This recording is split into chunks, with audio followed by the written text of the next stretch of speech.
May isang eksena sa karagatan na hindi madalas makita, pero kapag nakita mo, mapapaisip ka kung gaano nakalaki ang pagbabago sa papel ng Pilipinas sa rehiyon.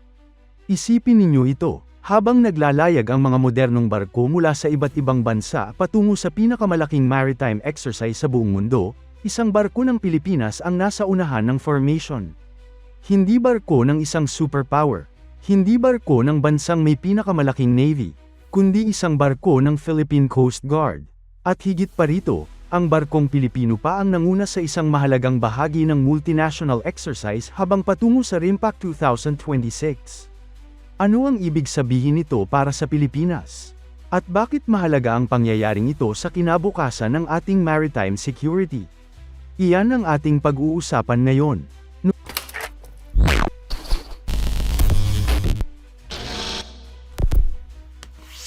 Noong ika-6 ng Hunyo, 2026, matagumpay na nagsagawa ng formation exercises sa dagat ang isang multinational group ng Coast Guard at naval vessels habang patungo sa Guam para sa Rim of the Pacific Exercise o mas kilala bilang RIMPAC. Para sa mga hindi pa pamilyar, ang RIMPAC ang pinakamalaki at pinakaprestihiyosong international maritime exercise sa buong mundo.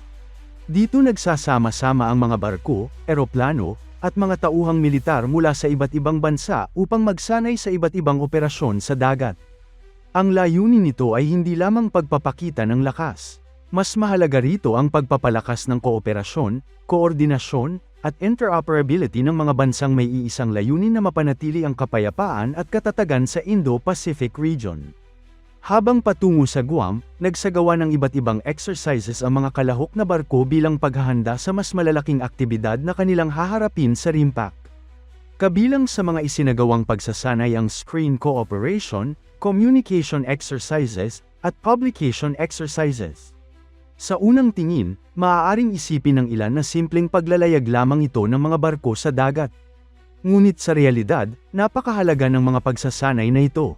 Kapag maraming barko mula sa iba't ibang bansa ang magkakasamang nag-ooperate sa isang lugar, napakahalaga ng malinaw na komunikasyon at eksaktong koordinasyon. Isang maliit na pagkakamali lamang ay maaaring magdulot ng kalituhan o maging sanhi ng aksidente. Dito pumapasok ang halaga ng mga formation exercises. Sa pamamagitan ng mga pagsasanay na ito, natututo ang bawat barko kung paano kumilos bilang bahagi ng isang mas malaking grupo. Natitiyak din na pare-pareho ang kanilang pagkakaintindihan sa mga signal, komunikasyon, at operational procedures. Ang mas kapansin-pansin pa rito ay ang listahan ng mga barkong lumahok sa aktibidad. Kinakatawan ng Pilipinas ang dalawang mahalagang maritime organizations nito. Una ay ang BRP Gabriela Silang ng Philippine Coast Guard. Pangalawa ay ang bagong guided missile frigate ng Philippine Navy na BRP Miguel Malvar. Kasama rin sa multinational sale ang RSS Steadfast ng Republic of Singapore Navy at ang It's Giovanni del Bandiniere ng Italian Navy. Ibig sabihin, 4 na modernong barko mula sa 3 magkakaibang bansa ang magkakasamang nagsanay sa bukas na karagatan. Ngunit may isang detalye na agad nakakuha ng atensyon ng maraming maritime observers. Ang BRP Gabriela Silang ang nagsagawa ng flag hoisting bilang officer conducting the serial. Sa madaling salita, ang barko ng Philippine Coast Guard ang nanguna sa partikular na bahagi ng multinational exercise. Bagamat maaaring simple lamang itong pakinggan para sa ilan, malaki ang kahulugan nito sa larangan ng international maritime cooperation. Ipinapakita nito na may sapat na kakayahan, kredibilidad, at profesionalismo ang Philippine Coast Guard upang pamunuan ang mga aktibidad na kinasasangkutan ng mga barko mula sa ibang bansa. Isa itong malinaw na indikasyon ng lumalaking respeto at tiwala ng international community sa kakayahan ng Pilipinas sa maritime operations. Kung babalikan natin ang nakaraan, maraming taon ding nakilala ang Pilipinas bilang bansang limitado ang kakayahan sa pagpapatrolya at pagpapanatili ng maritime presence sa malawak nitong karagatan. Ngunit sa mga nakaraang taon, unti-unting nagbago ang sitwasyon. Dumating ang mga bagong barko, nadagdagan ang mga modernong kagamitan, lumawak ang international partnerships, at higit sa lahat, mas naging aktibo ang Pilipinas sa mga multinational activities at maritime security initiatives. Ang BRP Gabriela Silang mismo ay isa sa mga simbolo ng pagbabagong ito.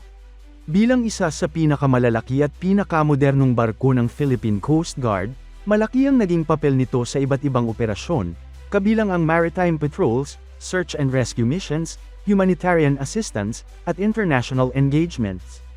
Sa kabilang banda, ang BRP Miguel Malvar ay isa rin sa mga pinakabagong simbolo ng modernisasyon ng Philippine Navy.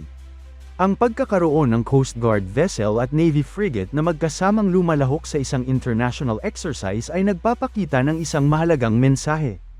At iyon ay ang pagkakaisa ng mga maritime forces ng Pilipinas. Sa kasalukuyang security environment ng Indo-Pacific, hindi sapat na magkahiwalay na kumikilos ang iba't ibang ahensya. Mas mahalaga ngayon ang koordinasyon at pagtutulungan.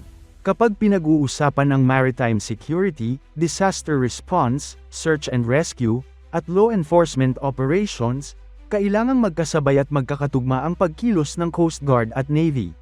Ito mismo ang ipinapakita ng paglalayag ng BRP Gabriela Silang at BRP Miguel Malvar patungo sa RIMPAC.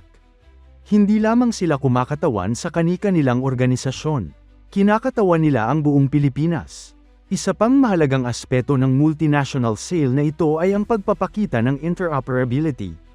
Madalas nating marinig ang salitang ito sa mga military at security discussions. Ngunit ano nga ba ang ibig sabihin nito?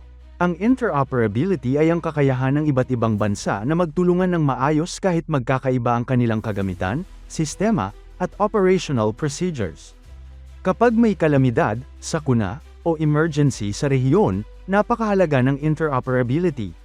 Halimbawa, kung may malakas na bagyo, lindol, o tsunami na tumama sa isang bansa, maaaring magpadala ng tulong ang iba't ibang partner nations.